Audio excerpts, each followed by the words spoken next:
Salam, berjumpa lagi dengan saya Effendi Tobing dalam Boker Top Channel. Saya mau mengucapkan selamat tahun baru untuk semua saudara, sahabat yang setia menyaksikan tayangan video saya.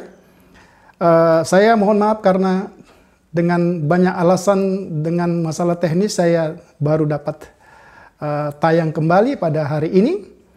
Dan terima kasih, kiranya Tuhan memberkati kita semua.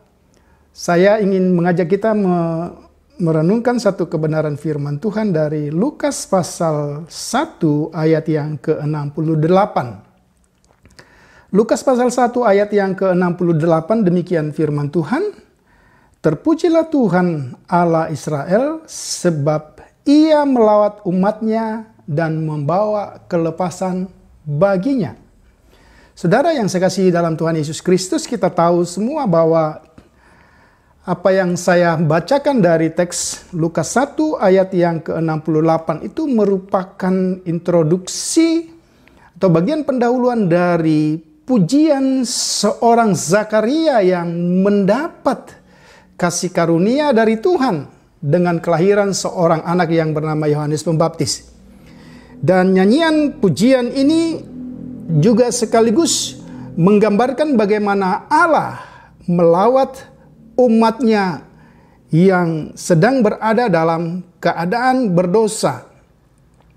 Dan Zakaria bersama keluarganya mendapat kasih karunia menjadi salah seorang nabi yang terakhir kalau kita membaca di dalam bagian firman Tuhan ini dari Perjanjian Lama.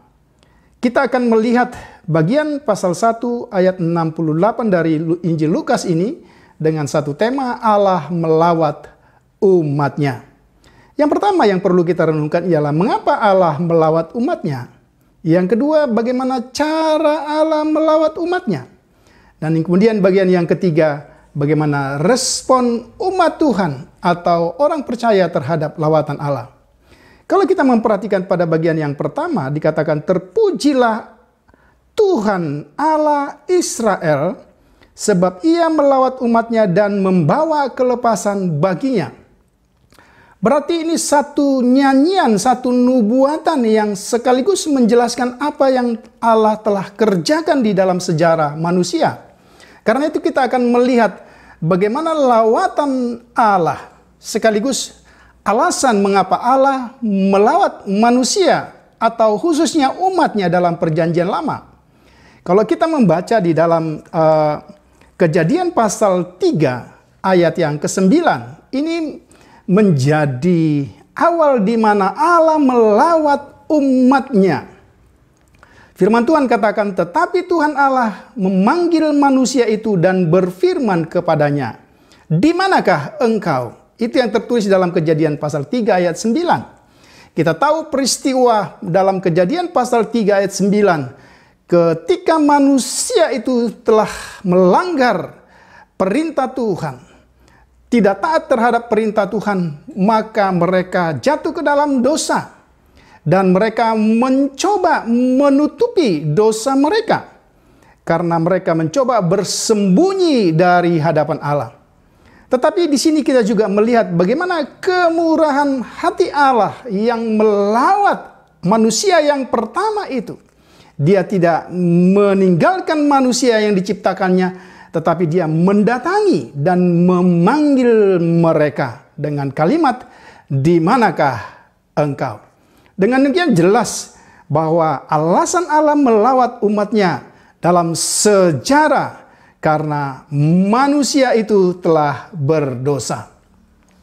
Kemudian kalau kita memperhatikan apa yang dikatakan di dalam Kejadian pasal 3 ayat 15, keturunannya atau keturunan perempuan itu akan meremukkan kepalamu dan engkau akan meremukkan tumitnya. Ini berita Injil yang pertama.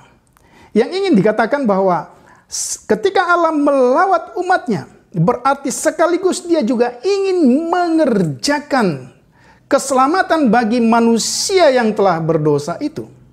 Karena dia tahu tanpa kasih karunia, tanpa keselamatan yang dia kerjakan sendiri. Dan tentu ini satu nubuatan yang menunjuk kepada kehadiran Yesus Kristus kelak ribuan tahun kemudian setelah peristiwa ini.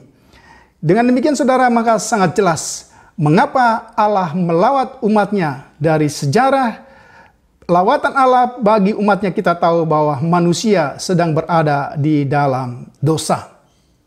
Yang kedua, kalau kita memperhatikan sejarah umat Tuhan, ketika umat Tuhan yang telah dia pilih dalam kasih karunia-Nya itulah Israel sendiri. Kita tahu mereka sedang berada dalam perbudakan kurang lebih selama 430 tahun di tanah Mesir. Dan firman Tuhan katakan Allah mendengar mereka mengerang. Lalu ia mengingat perjanjiannya dengan Abraham, Ishak, dan Yakub. Itu kita bisa baca dalam Keluaran pasal 2 ayat yang ke-24. Dengan demikian lebih jelas lagi bagi kita hari ini bahwa lawatan Allah dalam sejarah itu memiliki alasan yang sangat jelas bahwa kondisi umat Tuhan sedang berada dalam perbudakan. Dan kalau kita memperhatikan apa yang Allah kerjakan, sebagaimana apa yang Allah kerjakan pada manusia yang pertama yang jatuh dalam dosa, maka ketika umat Tuhan yaitu Israel sedang juga dalam perbudakan, maka Tuhan membebaskan bangsa Israel dari perbudakan di Mesir melalui 10 tulah. Dan klimaks tulah itu ialah di mana anak-anak sulung Mesir harus mati. Dan untuk membedakan, untuk melakukan keselamatan kepada umatnya, maka setiap bangsa Israel diharuskan untuk membubuhkan darah di atas pintu tiang rumah mereka. Sehingga ketika malaikat maut melihat darah yang ada di atas pintu rumah setiap umat Tuhan, maka malaikat maut itu akan melewatinya. Dan dari peristiwa inilah lahir apa yang kita dengar, yang kita kenal dengan istilah Paskah atau Pesak, melewati untuk menyelamatkan. Ini peristiwa yang kedua. Peristiwa yang ketiga kalau kita memperhatikan di dalam firman Tuhan, misalnya dalam kitab Yesaya pasal 40 ayat 10. Firman Tuhan katakan, lihat itu Tuhan Allah ia datang dengan kekuatan dan dengan tangannya yang berkuasa. Apa yang bisa kita lihat dari konteks Yesaya pasal 40? Tuhan datang melawat umatnya ketika umatnya juga sedang berada dalam perbudakan bangsa Babel selama kurang lebih 70 tahun. Lawatan Allah dalam sejarah, dalam konteks itu, Allah membebaskan umatnya dari perbudakan di Babel. Dengan demikian jelas apa alasan Allah melawat umatnya, karena manusia dan umatnya itu sedang berada dalam perbudakan dosa. Dan manusia itu sendiri, umatnya tidak akan mungkin dapat membebaskan dirinya dari dosa tanpa dia sendiri yang bertindak, menyatakan kemurahannya. Bagian yang kedua, sebagaimana yang kita lihat tadi, bagaimana cara Allah melawat umatnya. Kalau kita memperhatikan mulai dari nubuatan yang pertama Kejadian pasal 3 ayat 15 keturunan perempuan itu. Maka cara Allah melawat umatnya yang pertama, ia harus mengutus anaknya dengan cara dilahirkan sebagai manusia. Juru selamat Allah, firman itu sendiri harus menjadi manusia. Pertanyaannya, mengapa firman itu harus menjadi manusia? Atau mengapa Allah harus menjadi manusia? Jelas sekali supaya manusia dapat mengenalnya. Bahkan bukan hanya itu, saudara. Kalau kita membaca di dalam Filipi pasal yang kedua, coba kita lihat Filipi pasal yang kedua. Di sana sangat jelas alasan yang berikutnya. Ya, ia harus mati di kayu salib. Ya, sesudah ia dilahirkan sebagai manusia, maka dikatakan ia harus mati di kayu salib. Cara mati bagi yang terkutuk. Alasannya supaya kita atau umat Tuhan yang mati dan terkutuk itu dibebaskan oleh Sang Juru Selamat. Kemudian yang ketiga, ia harus turun dari surga supaya manusia dapat mengenal jalan ke sana. Saudara yang saya kasihi dalam Tuhan Yesus Kristus, kalau kita membaca dalam surat 1 Timotius sangat jelas, ini satu rahasia yang agung. Satu rahasia yang paling besar. Allah menyatakan dirinya dalam rupa manusia. Ini kebalikan dengan kepercayaan dan agama-agama lain. Allah sendiri harus turun menjadi manusia. Kalau kita memperhatikan apa yang Allah kerjakan misalnya di dalam kitab Kejadian pasal yang ke-11, coba kita perhatikan bagian firman Tuhan itu. Di sana sangat jelas ya bagaimana Tuhan dikatakan di dalam Kejadian pasal yang ke-11 ayat yang ke-5.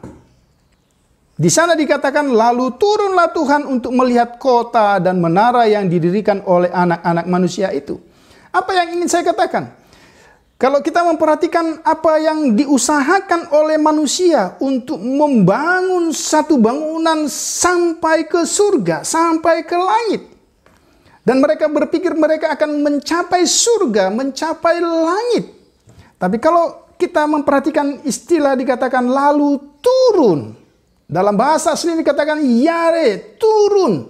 Artinya tidak ada manusia yang sampai ke surga. Tidak ada manusia yang sampai ke Bapa. Itu yang dijelaskan dalam Injil Yohanes. Kalau Bapa sendiri tidak mengutus anaknya. Kalau Allah sendiri tidak turun menjadi manusia. Ini yang kita perhatikan. Kristus telah menjadi kutuk untuk menebus kita yang terkutuk. Itu kita bisa lihat dalam Ulangan pasal 21 ayat 23 yang kemudian dikutip atau disetir kemudian oleh Paulus dalam Galatia 3 ayat yang ke-13. Jadi sangatlah jelas saudara, cara Tuhan melawat umatnya. Dia sendiri harus turun karena tidak akan mungkin manusia yang berdosa dapat mencapai Allah. Sehingga Allah atau Sang Firman itu sendiri harus menjadi manusia. Dan itu sangat jelas. Kalau kita membaca di dalam Yohanes pasal 1 ayat yang ke-14. Mari kita buka bagian firman Tuhan itu. Dijelaskan dalam Yohanes pasal 1 ayat 14. Satu ayat yang sangat familiar dengan kita. Dikatakan dalam bagian firman Tuhan itu, firman itu telah menjadi manusia dan diam di antara kita, dan kita telah melihat kemuliaannya, yaitu kemuliaan yang diberikan kepadanya sebagai anak tunggal Bapa, penuh kasih karunia dan kebenaran.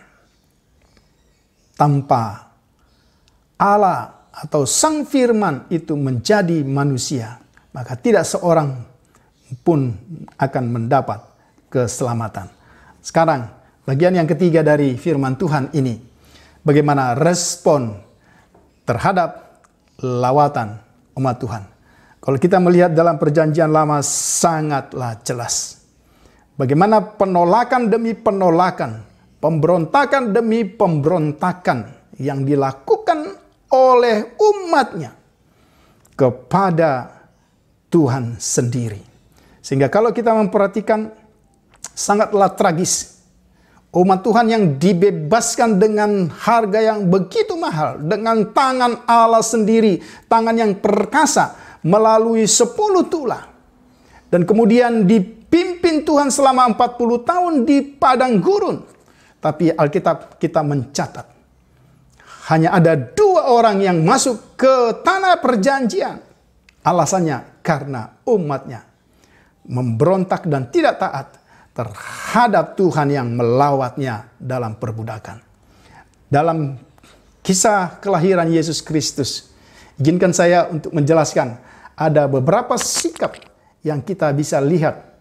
Kalau kita misalnya lihat dalam Matius pasal 2 ayat 3. Ini sikap yang disebut dengan sikap Herodes.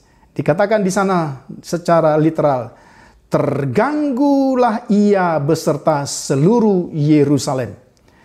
Sikap Herodes sebagai sikap umat Tuhan dalam perjanjian lama. Ia menganggap, atau Herodes menganggap kehadiran Tuhan Yesus mengganggu kehidupannya, kedudukannya.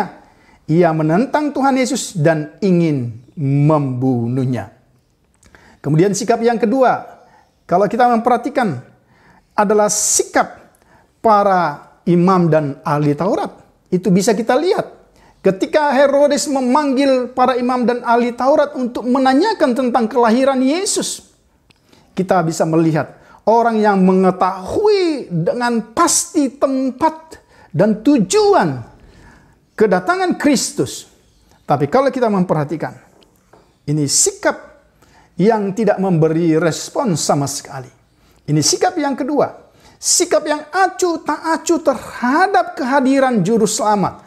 Sikap yang tidak menunjukkan respon, yang tidak pernah mau menanggapi kehadiran Allah dalam dunia ini. Itu sikap para imam dan ahli Taurat.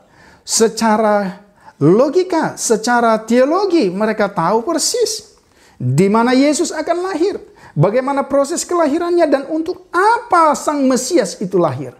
Tapi lagi-lagi kita melihat, tidak ada follow up, tidak ada tindak lanjut dari para imam dan ahli Taurat. Dan ini bukan hanya terjadi pada waktu peristiwa kelahirannya. Kalau kita lihat selanjutnya, apa yang terjadi dalam pelayanan Yesus Kristus selama kurang lebih 3,5 tahun di bumi ini. Kita melihat konfrontasi demi konfrontasi yang terjadi antara Yesus dan para imam dan ahli Taurat oleh karena ketidakpercayaan para imam dan ahli Taurat kepada Mesias yang telah dinubuatkan itu. Tentu kita harus juga melihat ada sikap yang luar biasa dari orang Majus dari timur. Mereka memang tidak dijelaskan siapa, identitas mereka tidak jelas meskipun ada banyak interpretasi. Bahkan mereka sangat dikatakan mereka juga tidak mengerti firman Tuhan. Tetapi mereka menyembah Yesus. Mereka mempersembahkan yang terbaik bagi Dia. Nah, tentu dari beberapa respon ini, kita diminta untuk melihat respon apa yang sering kita berikan kepada lawatan Tuhan.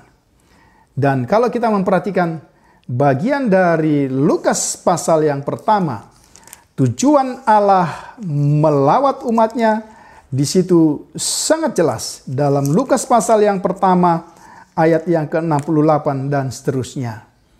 Jelas sekali Allah ingin membawa keselamatan, kelepasan dari musuh-musuh kita, yaitu dosa. Sehingga kita terlepas dari musuh dan dapat beribadah kepadanya.